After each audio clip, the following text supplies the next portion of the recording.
ஏய் தம்பி, நீ இப்படியே இருந்தன்னா மச்சக்கனோட கல்யாணத்தை பார்த்துட்டு அச்சத்தை போட்டுட்டு அப்படியே கிளம்ப வேண்டியதுதான். நாம நினைச்சது ஒண்ணுமே நடக்காது. அதனால நம்ம பிளான் B எக்ஸிக்யூட் பண்ணியாகணும். ஓகே அண்ணே, எல்லாரும் தூங்கிட்டு இருக்காங்கண்ணே. இந்த நேரத்துல நம்ம என்ன பண்ண முடியும்? ஆட என்னடா தம்பி நீ, எல்லாரும் தூங்கினதானே நமக்கு வசதி. மகிழ்னிய தனியா வர வச்சு டக்குன்னு தாலி கட்டிடு. அப்புறம் இன்னொரு விஷயம், அப்ப பண்ண மாதிரி சொதப்பிடாத, சரியா?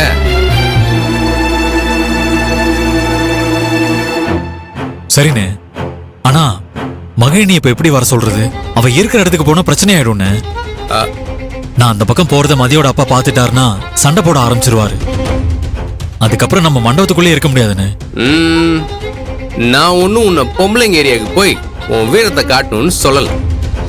நம்ம இருக்கிற இந்த இடத்துல இருந்த மந்தாகினியை வர வைக்கலான்னு சொல்றேன். எப்படிண்ணே?